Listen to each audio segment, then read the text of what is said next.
Subscribe करें और bell दबाएं ताकि कोई खबर रह न जाए।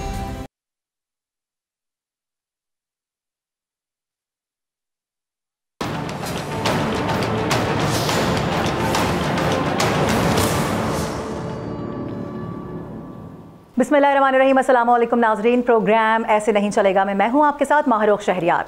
इस्लामाबाद में ओवरसीज कन्वेंशन के आखिरी रोज़ आर्मी चीफ ने दहशतगर्दों को सख्त पैगाम दिया है, जबकि वज़ीर आज़म शहबाज शरीफ ने बैरून मुल्क पाकिस्तानियों के लिए खुसूसी अदालतों और दीगर सहूलियात का ऐलान भी कर दिया है। अमरीकी वफ़द की जानिब आ जाएँ तो मुलाकात के मामले पर तकरार अब भी जारी है। चेयरमैन PTI बैरिस्टर गौहर का कहना है कि उन्हें किसी शाये की दावत नहीं मिली, जबकि दूसरी जानिब तर्जुमान कौमी असम्बली ने तो दावत दिए जाने का दावा कर दिया है। अब अगर बात कर लें बानी PTI के हवाले से, तो वकील सलमान सफदर के जरिए सलमान अकरम राजा को पैगाम दिया गया है कि पार्टी को स्कूल की क्लास की तरह ना चलाया जाए और इख्तलाफात के बजाय इत्तेहाद की ज़रूरत पर जोर दिया जाए। PTI और JUIFA के दरमियान क्या चल रहा है उस पर भी ज़रा बात कर लें तो मुमकिना इत्तेहाद की खबरें थीं, लेकिन दोनों जानिब से तहफ़्फ़ुज़ात के बायस बात अब तक आगे नहीं बढ़ पा रही है। आज़म सवाती के दावे हैं, एक जानिब के बानी PTI ने मुज़ाकरात का टास्क दिया है, जबकि दूसरी जानिब हम देखते हैं कि पार्टी की जानिब से इस बात की तरदीद की जा रही है। अब इस तरदीद का हुक्म कौन दे रहा है, ये भी बड़ा इंपॉर्टेंट सवाल है। सवाल ये उठता है कि क्या पसे पर्दा कोई डील या ढील की कोशिश हो रही है। बड़े सारे फैक्टर्स हैं, बड़ी सारी हैपनिंग्स हो रही हैं इस वक्त पूरे मुल्क के अंदर, क्या कुछ चल रहा है। हमें ज्वाइन कर चुकी तमाम मामला पर बात करने के लिए हमारे साथ हमारे मेहमान मौजूद हैं। बात करेंगे PTI के रहनुमा नईम हैदर पंजोदा साहब ने हमें ज्वाइन किया। इसके साथ साथ JUIFA से हमारे साथ तर्जुमान असलम गौरी साहब भी हमारे साथ ही मौजूद हैं। सर, बहुत शुक्रिया दोनों का वक्त देने के लिए। और कैसर अहमद शेख भी हमें ज्वाइन कर चुके हैं।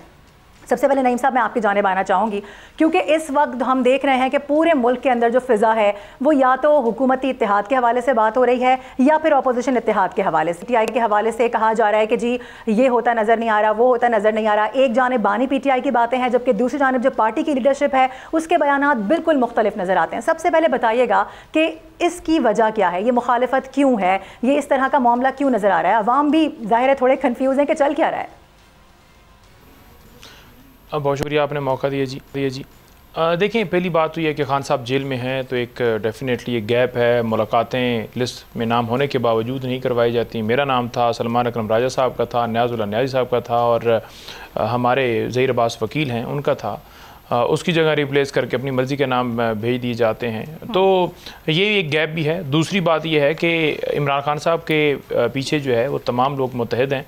खान साहब का जो पैगाम आता है उसको मनवान जो है उसके ऊपर इम्प्लीमेंटेशन की जाती है, और एक आध दिन का वक्फ़ा हो सकता है, मतलब एक मीटिंग या, लेकिन उनका जो भी मौक़िफ़ होता है उसके ऊपर फ़ौरन जो है वो किया जाता है। ठीक है। दूसरी बात ये रह गई कि देखें, इस वक्त जो मुल्क के मसाइल हैं उन पर बात करने वाली बात है। क्या पाकिस्तान के अंदर जो है वो इकॉनमी बेहतर हो गई है, क्या पाकिस्तान के अंदर रूल ऑफ लॉ कायम हो गया है, क्या पाकिस्तान के अंदर जो है वो अमन आ चुका है, दहशतगर्दी नहीं है, क्या पाकिस्तान के अंदर अमीर जो था वो गरीब हो गया और गरीब जो था वो अमीर हो गया है। तो यहाँ तो सूरत हाल आपके सामने है। पाकिस्तान इन तमाम तर मसाइल से तब निकल सकता है जब पाकिस्तान के अंदर सियासी इस्तेकाम होगा। सियासी इस्तेकाम तब होगा जब आप इलेक्शन जो हैं वो फ्री एंड फेयर करवाएंगे, हकीकी नुमाइंदे होंगे, वो आकर इक़्तिदार में बैठेंगे, फिर डेफिनेटली पूरी दुनिया से लोग आपके मुल्क की तरफ राग़ब होंगे, इन्वेस्टमेंट करेंगे, तमाम तर मामलात में आगे बढ़ेंगे, क्योंकि उन्हें पता होगा कि वहाँ लेजिटिमेट गवर्नमेंट है, वहाँ लेजिटिमेट लोग बैठे हैं, वहाँ कानून है। तो ये कानून ना होना, वहाँ आपकी मईशत जो है वो कभी भी स्टेबल नहीं हो सकती। तो इसलिए ज़रूरी है सबसे पहले ये की जाए। अदालतों के फ़ैसले हवा में उड़ाए जा रहे हैं। आज चीफ जस्टिस याहिया साहब ने एक हुक्म फरमाया था कि सलमान सफदर की आज ही मुलाकात करवा दी जाए, खान साहब से उनके केसेस के हवाले से मुशावरत लेकर आ जाए।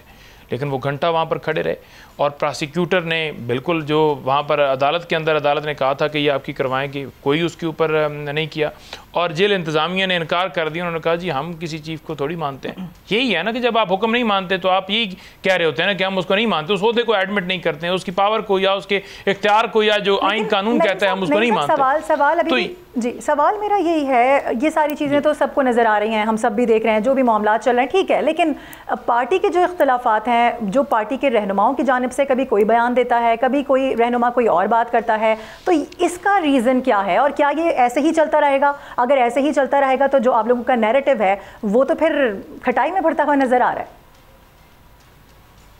देखें, खान साहब ने वाज़ह एक रखा है कि मेरा कोई भी बयान होगा वो पॉलिटिकल कमेटी में, या जो एक प्रोसेस है कि सेक्रेटरी इंफॉर्मेशन जो है सेक्रेटरी इत्तलात की तरफ से जो है वो आएगा, ताकि बयानात के अंदर कोई ऊपर नीचे कोई मामला ना हो। तो लिहाजा हम इसको जो है वो बिल्कुल करेंगे। और खान साहब ने भी हिदायत दी है कि ये भी किया जाए, साथ जो डिसिप्लिनरी कमेटी है, अगर किसी के साथ तहफ़्फ़ुज़ात हैं या कोई गलत करता है तो वहाँ मामला उठाया जाए, बजाय ये कि मीडिया पर उठाया जाए। तो इस चीज़ को हम करेंगे कंट्रोल। लेकिन तमाम मीडिया को भी इसके अंदर रोल पॉजिटिव अदा करना चाहिए कि एक चीज़ जो है वो अगर इंटरनल किसी जगह पर हुई है, तहरीक इंसाफ का कोई मामला है, तो उसे फ़ौरन हवा में उछाल दी जाता है। जो मसाइल हैं, मैं देख रहा था एक वीडियो लाहौर के अंदर, रेडी वाला जिसकी रोज़गार तबाह कर दिया गया, वो कह रहा है कि 1.5 लाख की मरीम नवाज साहबा कह रही हैं कि हम आपको रेडी देंगे। हम ये कह रहे हैं कि हमें कहीं लगाने की दे दें, क्योंकि मेरे बच्चे स्कूल में दाखिल हुए हैं, उनकी मैं फीस कैसे अदा करूंगा, बिजली का बिल कैसे अदा करूंगा, मुल्क से बाहर भी नहीं जा सकता क्योंकि बाहर भी कदगन लगा हुआ है, पाबंदियां लगी हुई हैं, वो लोग हमें एक्सेप्ट ही नहीं कर रहे कि पाकिस्तान के ऊपर बैन है, वीजे नहीं लग रहे। तो तरीकाकार हमें ये पॉइंट भी है, मसाइल के ऊपर किसी की तवज्जो नहीं है। सही है, मसाइल के ऊपर तवज्जो नहीं है, यही पॉइंट हम लेकर जाएंगे। कैसर अहमद शेख भी हमें ज्वाइन कर चुके हैं, हमारे साथ ही मौजूद हैं, वफाकी वज़ीर सरमायाकारी। सर, क्या समझ रहे हैं, जिस तरह से अभी नईम साहब फरमा रहे हैं कि मईशत कहने को तो ऊपर जा रही है, लेकिन जो इसके समरात हैं वो नज़र नहीं आ रहे हैं। बिस्मिल्लाहिर्रहमानिर्रहीम। ये बिल्कुल आप देख रहे हैं कि दिन ब दिन पाकिस्तान तरक्की करता हुआ नज़र आ रहा है। जो मुश्किलात थी आज से जब हमारी हुकूमत आई तो उस वक़्त तो यही हो रहा था कि पाकिस्तान डिफ़ॉल्ट कर रहा है और उसको डिफ़ॉल्ट से किस तरह बचाना है।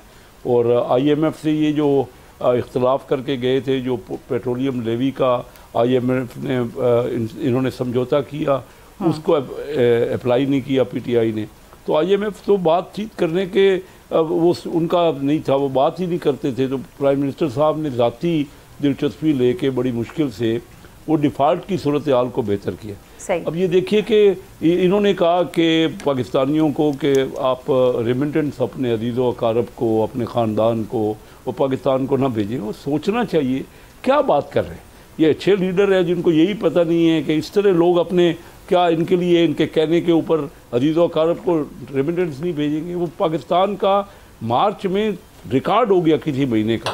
इन्होंने कुछ कहा, लोगों ने कुछ किया। $4.1 बिलियन रेमिटेंस। अच्छा, कैसर अहमद शेख साहब, बिल्कुल ये हमने भी देखा है कि 4 अरब से ऊपर, बिल्कुल। लेकिन एक जानिब ये भी कहा जा रहा है मुख्तलिफ जो लोग हैं उनकी जानिब से, या समझ लीजिए कि जी उनकी जानिब से ये भी कहा जा रहा है कि एक रिकॉर्ड तादाद में जो पाकिस्तान की क्रीम है वो बाहर गई है पाकिस्तान छोड़ के। तो जाहिर सी बात है कि वो अपने घर वालों को रेमिटेंसेस तो भेजेंगे। समझते हैं ये फैक्टर भी है?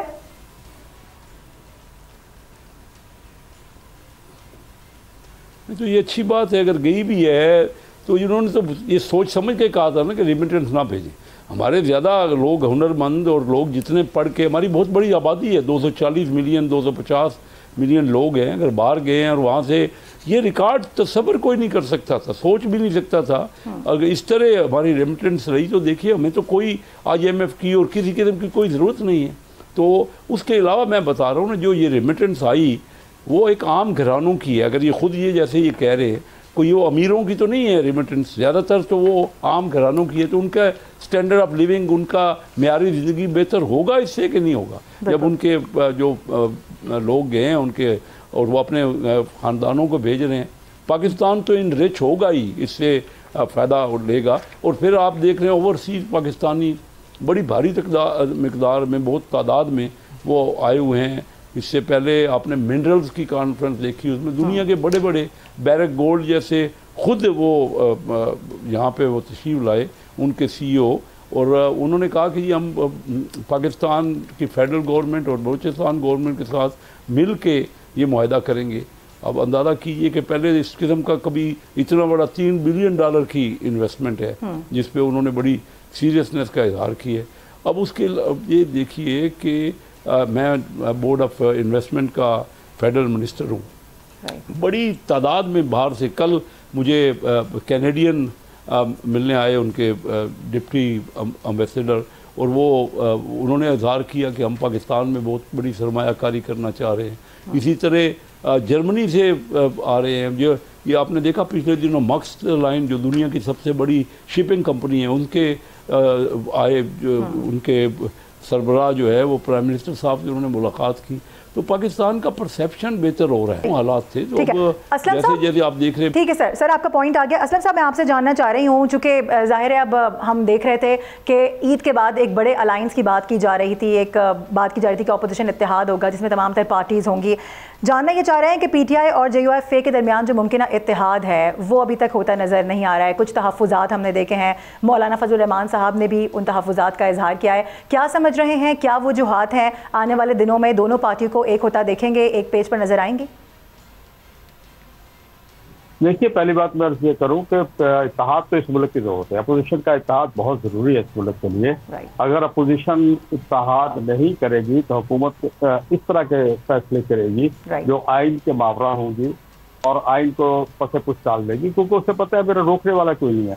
तो अपोजिशन का इत्तेहाद तो इंतहाई ज़रूरी है, उसके बगैर गुजारा नहीं है। PTI और हमारे दरमियान चूँकि 16-17 साल बड़े फासले थे, हमें उसे कम करना था, अपने कारकुनों में कूल बाइंड करना था अपने कारकुनों को, इसलिए हमने उस पर बड़ा काम किया। दोनों पार्टियों में बहुत ज़्यादा काम करने के बाद हम इस स्टेज पे पहुंचे और गो के इसके दौरान में कभी ब्रेक आती रही, कभी आगे बढ़ते रहे, कभी दो कदम पीछे जाते रहे, लेकिन इस सिलसिले में हम काफ़ी हद तक आगे तक पहुंचे। 19-20 अप्रैल को लाहौर में हमारा इजलास होने जा रहा है जनरल काउंसिल का, जो पूरे मुल्क से, जिसमें तकरीबन 1500 से ज़्यादा लोग उसमें शरीक होंगे। तो उसमें हम इन सारी जो मुज़ाकरात हुए, जो बातचीत हुई है अपोजिशन के साथ के लिए, हम सारी चीज़ें उनके सामने रख के वहाँ से अपने अप्रूवल लेंगे। इनमें तशवीशनाक बात यह है कि ये ईद के बाद जो सूरत बनी है कि हम परेशान इस पे हैं कि ईद से कबल जो बात हुई थी और उसमें आखिरी मुलाकात में ये बात है उनकी कि आप किसी से मुज़ाकरात करेंगे, हम करेंगे या आप करेंगे, तो आप तो बाहमी मशवरे से करेंगे। ठीक है, जो मर्जी आप करें, जो मर्जी हम करें, वो नहीं है, लेकिन एक दूसरे के इल्म में होना चाहिए कि हम मशवरा हम ये करने जा रहे हैं। कैसे साहब, 26वीं आईनी तरमीम के दौरान भी हमने यही देखा था कि जब बात मुज़ाकरात की आ रही थी और इस हवाले से चीज़ें सामने आ रही थी, तब भी एक ये रखा गया था पॉइंट कि जी बानी से मुलाकात के बाद जो वो कहते हैं फिर आगे लाहे अमल तय करेंगे। सो अब आप क्या समझ रहे हैं कि आने वाले दिनों में, जिस तरह से आपने बताया कि एक बड़ी मीटिंग भी होने जा रही है जिसमें तमाम तर चीज़ें वाज़े हो जाएंगी, कितना वक्त दरकार होगा? क्योंकि एक चीज़ ये भी याद की जाती है कि जब ये PDM वाली हुकूमत थी तो मौलाना साहब ने ज़ाहिर है सबको टास्क दिया था और तमाम तर चीज़ें उसी तरह से हुई थी जिस तरह से कहा जा रहा था। अब आपको क्या लग रहा है कि एक बार फिर से हम वही सब कुछ देखेंगे? क्योंकि हुकूमत के हवाले से अगर बात करें तो काफ़ी ज़्यादा तहफ़्फ़ुज़ात पीपल्स पार्टी को भी शुरू हो चुके हैं और साथ साथ JUIF के भी तहफ़्फ़ुज़ात हैं। ये हमारी जो मौजूदा हुकूमत है, ये तो PMLN और पीपल पार्टी ये मिल के इसकी अक्सरियत होती है। अगर कोई एक पार्टी भी इससे इत्तेफाक नहीं करेगी तो ये हुकूमत तो नहीं कायम रह सकती, क्योंकि उसकी अक्सरियत नहीं होगी। तो जो भी किसी का पॉइंट ऑफ व्यू है वादे तौर पे है, उसको हम सॉर्ट आउट करेंगे और मिल बैठ के मामलात को, पहले भी हम मुशावरत करते रहते हैं, हम तो बिलीव करते हैं, हम ये नहीं कहते कि हम जो है डायलॉग में न जाएं या लोगों से ये मशवरा ना करें। मुल्क के जो मफाद में होगा, जो बेहतर होगा, हम सब मिल के उसमें बैठेंगे। पीपल पार्टी हमारे साथ रही है, PDM की हुकूमत में रही है, अभी भी उनके पास आईनी ओहदे हैं सारे, और उनकी अक्सरी उनकी न्यूमेरिकल नंबर्स के साथ हमारी हुकूमत है, जो फेडरल गवर्नमेंट है। तो ये तो हम उनको इनवाइट भी करते रहे कि आप फेडरल गवर्नमेंट में एज मिनिस्टर्स भी ज्वाइन करें। तो ये मैं समझता हूँ कि लाजमी है कि हम आपस में जो भी इख्तलाफ है उसको सॉर्ट आउट करें ताकि बेहतर तरीके से मुल्क आगे बढ़े। ठीक है, पंजोता साहब आपकी जानिब है। JUI का है वो भी हमने हमारी तरफ से तो हमने उनके पास जाते रहते हैं। हमारी तरफ से शहबाज शरीफ साहब मौलाना फजल रहमान के पास जाके उनके पास गए और उनसे भी पता किया कि जो उनके अख्तलाफ या मामलात हैं उनसे भी हम डिस्कस करके सॉर्ट आउट करने चाहते हैं ताकि सब पार्टियां मिल के इकट्ठे होकर मुल्क को चलाएँ। ठीक है, नईम हैदर साहब मैं आपकी जानिब आना चाहूँगी। डायलॉग, जाहिर है डायलॉग ही हल है। इससे पहले भी हमने देखा हुकूमतें आई हैं गई हैं, लेकिन डायलॉग से बढ़ के हमने कुछ नहीं देखा होता हुआ, क्योंकि अगर डायलॉग नहीं होता तो फिर वही होता है कि जिस तरह से लोग बढ़ जाते हैं, जो कौमें होती हैं वो बढ़ जाती हैं, बड़े सारे मामलात होते हैं। क्या समझ रहे हैं आप, आने वाले दिनों में PTI कहीं पर डायलॉग करती हुई नज़र आएगी? क्योंकि ये खबरें भी हैं कि ढील या फिर डील की कोशिश की जा रही है। अब वो कितनी कोशिश की जा रही है ये ज़रा आप हमें बताइए। देखिए, खान साहब ने तमाम इन खबरों की तरदीद की है। उन्होंने कहा है कि ना मैं डील चाहता हूँ, ना मैं कोई ढील चाहता हूँ, ना मैं लंदन भागूंगा, ना मैं किसी जगह पर शिफ्ट होऊंगा, ना खामोशी वाला जो ऑप्शन है वो इख्तियार करूँगा। उन्होंने बिल्कुल इन तमाम तर खबरों को, इन तमाम तर बातों को मुस्तरद किया है।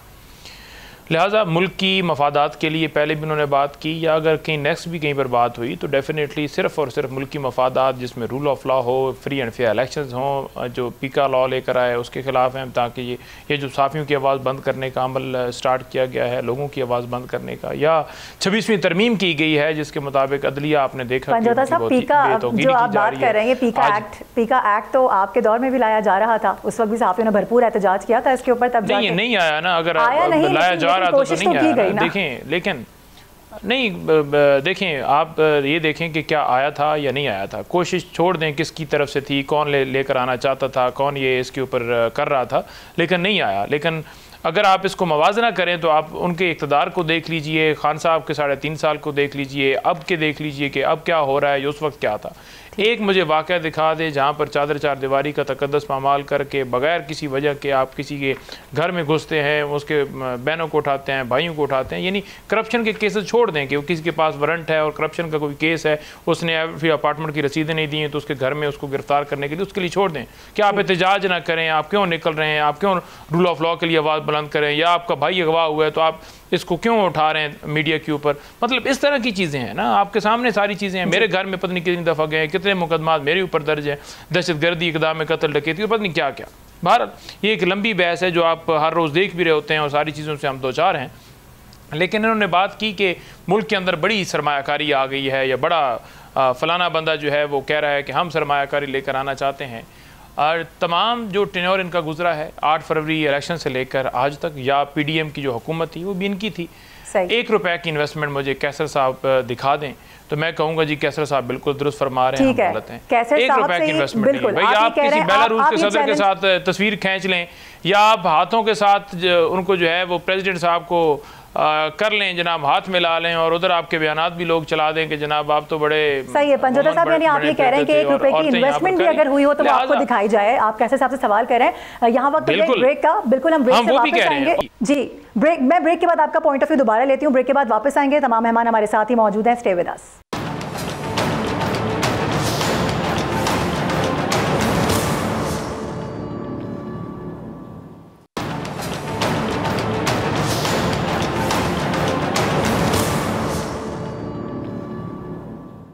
वेलकम बैक नाजरीन। हुकूमती दावा है कि पाकिस्तान माशी तरक्की की उड़ान भर चुका है। बात की तायद आलमी रेटिंग एजेंसी फिच ने पाकिस्तान की माशी रेटिंग को बेहतर करार देते हुए भी कर दी है। दिवालिया होते मुल्क में एक बार फिर से तरसीलात ज़र बढ़ रहे हैं और एक बड़ी तादाद में ओवरसीज़ ज़र मुबादला भेज रहे हैं। इसकी वजह पाकिस्तान से 3 मिलियन लोगों का हिजरत कर जाना है, या फिर वजह वो है जो आर्मी चीफ बयान। तमाम तर सूरत हाल पर बात करने के लिए पैनल हमारे साथ ही मौजूद है। हमें इस दौरान ज्वाइन कर चुके हैं खुर्रम रोकड़ी साहब भी, लेकिन सबसे पहले मैं असलम गौरी साहब आपके जानिब दोबारा आना चाहूँगी। असलम गौरी साहब, जिस तरह से ब्रेक से पहले भी हम गुफ्तगू कर रहे थे मुल्क की मईशत के हवाले से, और इसमें कोई ढकी चुकी बात नहीं है कि जो मुल्क की सियासत है उसमें इस्तेहकाम मुल्क की मईशत ही लेकर आ सकती है।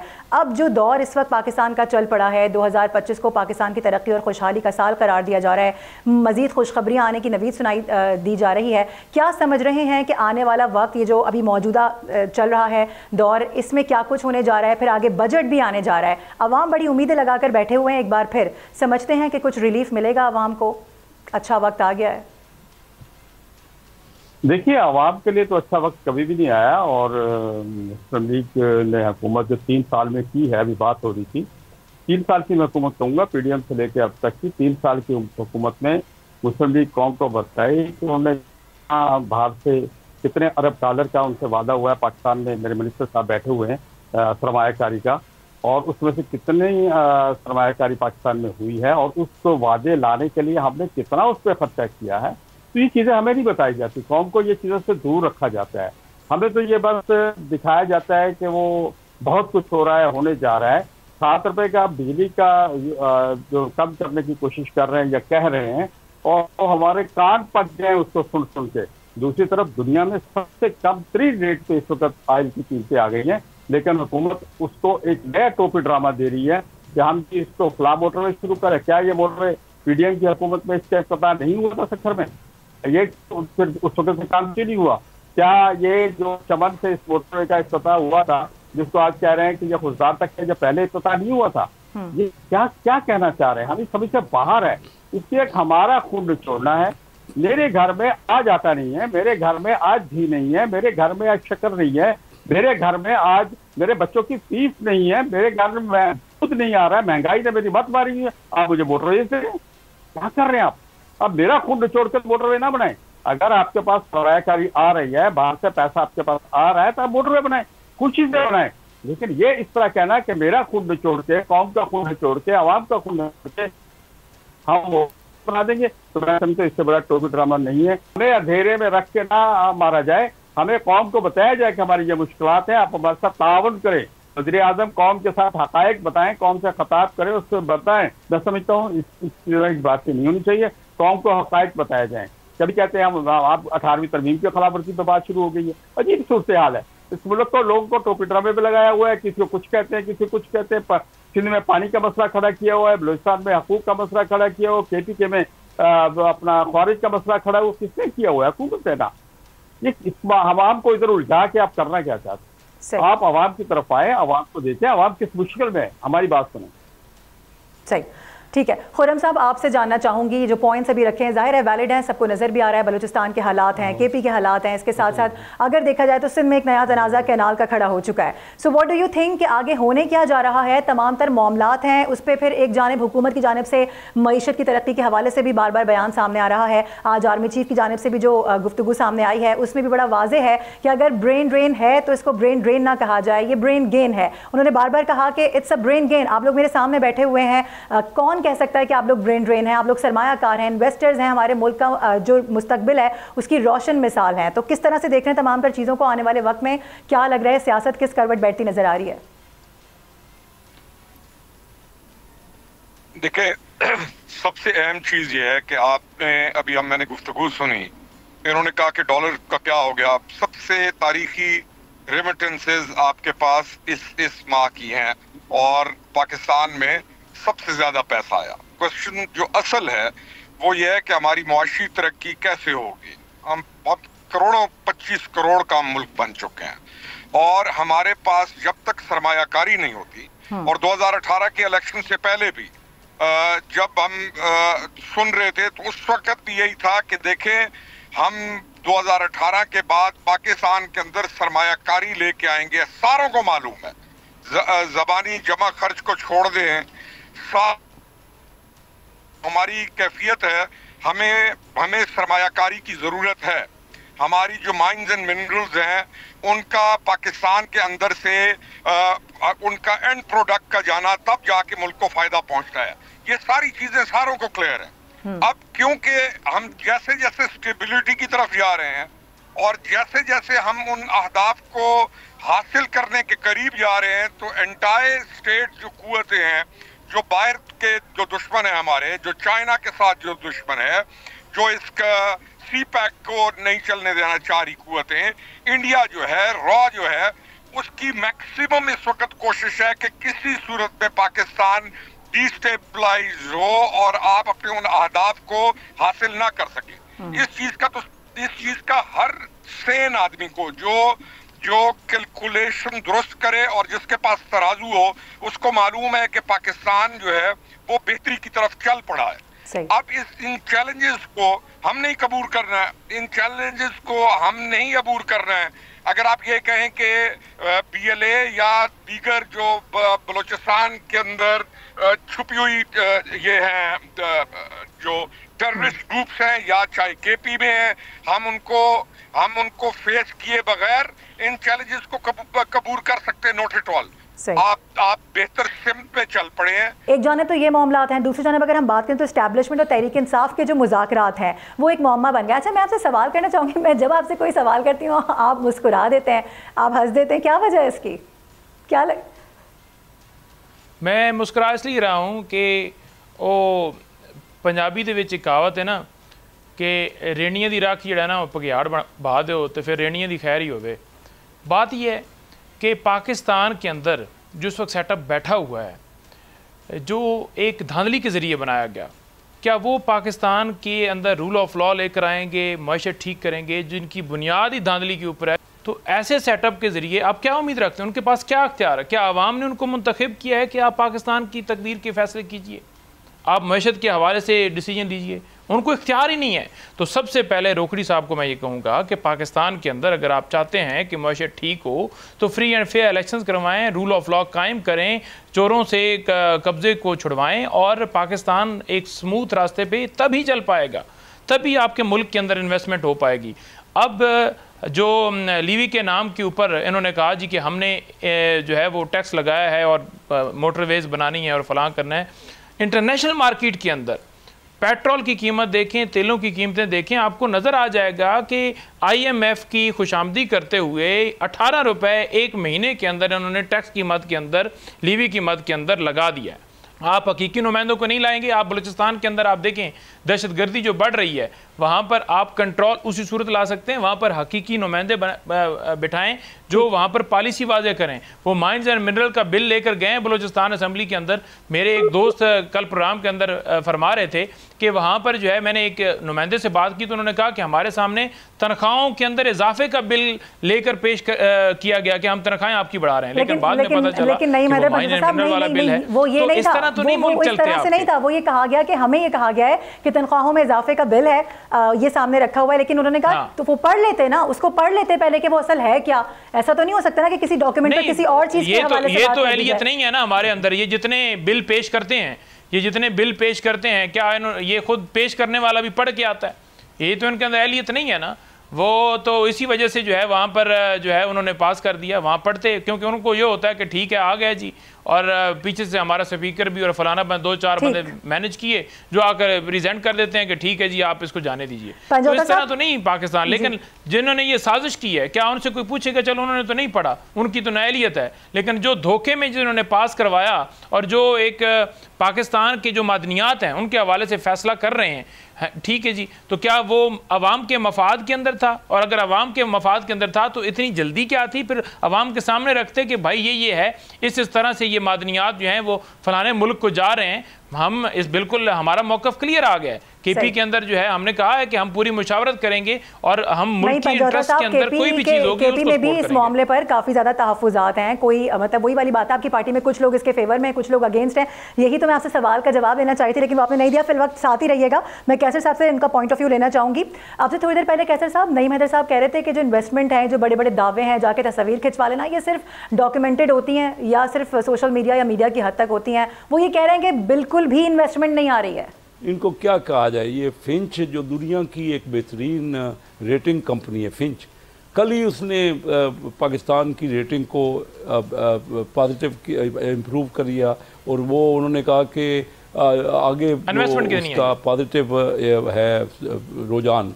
तो आप अंदाज़ा कीजिए किसको मानते हैं। इन्वेस्टमेंट बैरक गोल्ड अभी आए, आपके मिनरल्स के जो कॉन्फ्रेंस थी, $3 अरब की तो वहाँ उन्होंने अनाउंस की है, आपके सामने तो हुई है ये अनाउंसमेंट।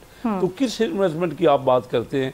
कि देखिए ये जो आप छोड़ के गए थे, PTI जो छोड़ के गई थी मुल्क को, जो डिफ़ॉल्ट की पोजीशन थी, जो कमिटमेंट पूरी नहीं की IMF से, IMF भी तो आपसे नहीं कर रही थी किसी इदारे को। IMF ने रिपोर्ट किया है, IMF ने रिपोर्ट किया कि पाकिस्तान की सारी इकानमी पॉजिटिव साइड पे जा रही है।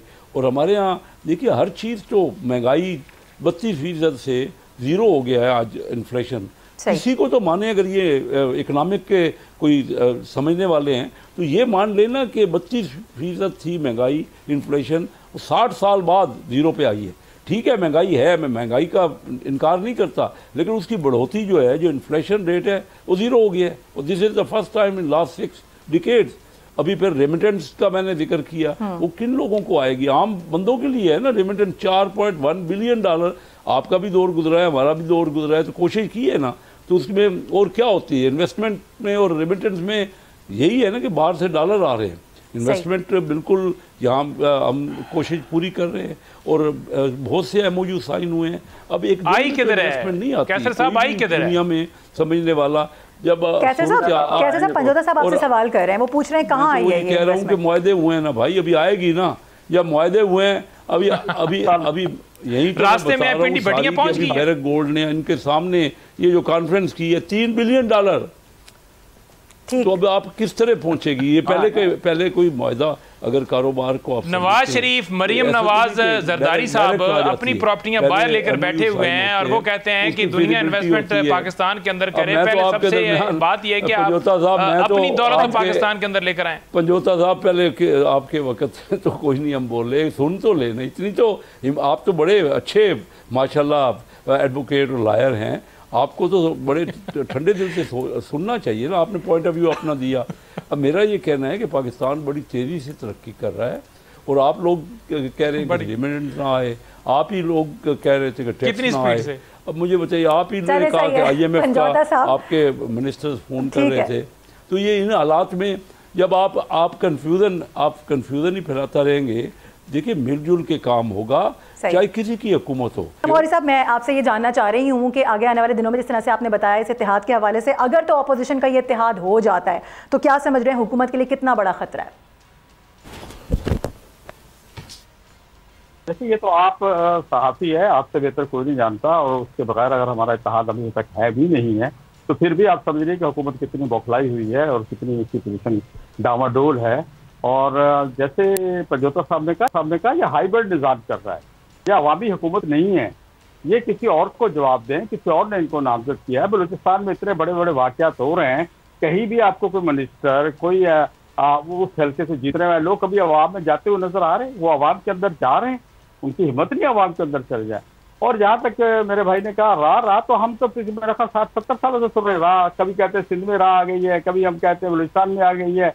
पिछले दिनों ये भी कहा जा रहा था जब हामिद करज़ई की हुकूमत थी कि KPK में भी राह आ गई है। तो यार बात सुनो, असल हक़ाइक़ की बात करो। जब आप अपने घर के हालात ख़राब करेंगे तो बाहर की कुव्वतों को मौका मिलेगा आपके उसमें मुदाखलत करने का। मैं इससे कतई नज़रिया नहीं कहता कि राह नहीं आई है, लेकिन मैं ये कहना चाहता हूँ कि आप ऐसे हालात क्यों पैदा कर रहे हो? तो राह पाकिस्तान में अंदर राह खुद तो नहीं आती, राह के कोई फौजी तो नहीं आते ना, यहाँ के लोगों को मिलाते ना। तो यहाँ के लोगों को क्यों ऐसा मसला पैदा कर रहे हो? यहाँ के लोग आपके सामने बंदूक लेके खड़े हो जाएं, यहाँ के मसाइल पैदा हो जाएं।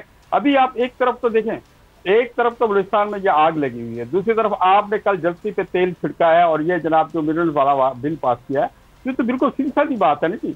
आपने 18वीं तरमीम की खिलाफ वर्जी की है, आपने डायरेक्ट बलूचिस्तान की या KPK कोई भी सूबा हो, ये 18वीं तरमीम में क्लियर है। आप सूबे को एतमाद में लें, उनको बताएं कि हम ये करने जा रहे हैं, ये पार्टी आ रही है, उसको ये चीज देंगे, तो सूबा तो आपका है ना, हुकूमत तो आपकी है, चाहे हाइब्रिड है चाहे जैसे भी है। तो फिर आप किस चीज से खौफजदा है कि आप जो बिल पास करा के क्यों कब्जा करना चाहते हैं? तो इन सब चीजों से पता लगता है कि जब हम कहते हैं ना जी कि इंतखाबात जाली हुए, तो फिर इस तरह के लोगों को इसीलिए लाया जाता है कि इस तरह के कानून साजी करें और इस तरह के मुल्क में मिसाइल पैदा करें। सही, ठीक है। खुर्रम साहब, आपकी जानिब आना चाहूंगी। अभी असलम गौरी साहब फरमा रहे हैं कि अगर ये इत्तेहाद हो जाता है तो हुकूमत के लिए बड़ी मुश्किल खड़ी हो जाएगी, और वो कह रहे हैं कि पहले भी हमने देखा है कि इस तरह की मिसालें मौजूद हैं। पाकिस्तान स्टेबिलिटी की तरफ जा रहा है और उसके रास्ते के अंदर एक मुकम्मल कोशिश के साथ रास्ते को रोकने की कोशिशें हैं। अब मुझे समझ ये नहीं आती कि उन दहशतगर्दों की हमदर्दी या उस पाकिस्तान को डिस्टेबलाइज करने वाले जो कुव्वतें हैं उनकी इयानत या उनके साथ हमदर्दियां दिखा के हमारे दोस्त अहबाब क्या सब समझाना चाहते हैं कि ये चाहते हैं कि वो तमाम चीज़ें कामयाब हों।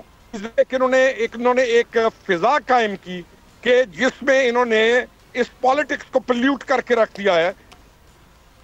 आपकी बेहतरी की तरफ जाए, अगर कोई मुल्क को नुकसान पहुंचा रहा हो तो इनको खुशी हो रही है, और अगर मुल्क को नुकसान पहुंच रहा है उस पर ये खुश हो रहे हैं, और अगर मुल्क को नुकसान पहुंचाने वाली कुव्वतें आगे बढ़ रही है तो ये उसकी इयानत कर रहे हैं। इनका जो सारा मोटो है या इनका जो सारा डॉगमा है या इनका जो सारा पॉलिटिकल अप्रोच है, और ये माइंस एंड मिनरल्स को 4 साल की इनकी गवर्नमेंट है। मैं एक आदमी हूँ जिसने सॉल्ट रेंज का माइंस एंड मिनरल्स का पूरा प्रोजेक्ट उठाकर पाकिस्तान। खुर्रम साहब की आवाज़ में थोड़ी डिस्टॉर्शन है। नईम साहब, मैं आखिरी बस आपका पॉइंट लेना चाहूँगी। कहाँ जाता हुआ देख रहे हैं? कोई बात समझ आ रही है कि आगे आने वाले दिनों में कोई टेबल टॉक होने जा रही है, या मुल्क को तो चलने देना, देखें जो कुछ भी मामलात हैं, जैसे भी मामलात हैं, कम अज़ कम मुल्क चलते रहना चाहिए, अवाम सफ़र ना करें। जो इशारे दिए ना रोकड़ी साहब ने, लानत हो उस शख्स पर जो मुल्क को तोड़ना चाहता हो, लानत हो उस शख्स पर जिसने इधर कब्ज़ा किया हो, लानत हो उस शख्स पर जो पाकिस्तान के अदारों को तोड़ने की कोशिश कर रहा हो, लानत उस शख्स के ऊपर जो पाकिस्तान की सलामती के ऊपर कंप्रोमाइज़ करे, लानत उस शख्स पे जो पाकिस्तान का आइन तोड़ रहा हो या तोड़ने की कोशिश कर रहा हो या तोड़ा गया हो या पाकिस्तान के अंदर डाका डाला हो या जो भी सारी है। मैं गिरवाऊँगा ना तो बड़ी बड़ी जगहों पर तकलीफ़ हो जाएगी। हम वो लोग हैं जो चाहते हैं रूल ऑफ लॉ हो, हम चाहते हैं कि यहाँ पर अमीर और गरीब के लिए कानून बराबर होना चाहिए, हम चाहते हैं कि पाकिस्तान के अंदर जो है हमारी मईशत ठीक होनी चाहिए, हम चाहते हैं कि हमारी अदलिया आज़ाद होनी चाहिए, हमारे अदारे आज़ाद होने चाहिए, किसी का किसी के ऊपर कंट्रोल नहीं होना चाहिए, हम चाहते हैं कि जमहूरियत की सरबुलंदी होनी चाहिए, आइन की सरबुलंदी होनी चाहिए, हम चाहते हैं कि हमारा निज़ाम बदले, हम चाहते हैं कि कायद-ए-आज़म मोहम्मद अली जिन्ना ने जो ख्वाब देखा है उसकी हकीकी मानों में ताबीर हो, हम चाहते हैं कि जो एक कब्ज़ा किया गया था उस कब्जे से जो है पाकिस्तान की जो है वो जान छूटे, हम चाहते हैं कि जैसे डेवलप कंट्री हैं पाकिस्तान दुनिया में उस तरह का हमारा मुल्क भी डेवलप हो, हम चाहते हैं कि पाकिस्तान की आवाम जो है पाकिस्तान के फैसले करे, ना कि कोई एक शख्स फैसला करे। एक लंबी लिस्ट है जो हम चाहते हैं। आप क्या चाहते हैं? आपका वो एजेंडा है सिर्फ प्रोपेगेंडे करने झूठे जो आप फसाइद कर रहे हैं, आपका वो है, तो ये इनका सलाह है। ठीक है, बहुत बहुत शुक्रिया तमाम लोगों का। नईम हैदर साहब हमारे साथ मौजूद थे, खुरम रोकड़ी साहब मौजूद थे, कैसर अहमद शेख थे, इसके साथ साथ असलम गौरी साहब हमारे साथ मौजूद थे। बड़ी डिटेल गुफ्तगू हुई है पाकिस्तान के हालात पर, पाकिस्तान की मईशत पर, सियासत पर, मुल्क में चल क्या रहा है, बड़े सारे फैक्टर्स हमने डिस्कस किए हैं, सबके पॉइंट्स आ गए, तमाम का बेहद शुक्रिया। नाजरीन, इसी के साथ प्रोग्राम का वक्त भी अपने अख्ताम को पहुँचा। इंशाल्लाह अगले प्रोग्राम में आपसे दोबारा हाजिर होंगे। अल्लाह हाफिज़।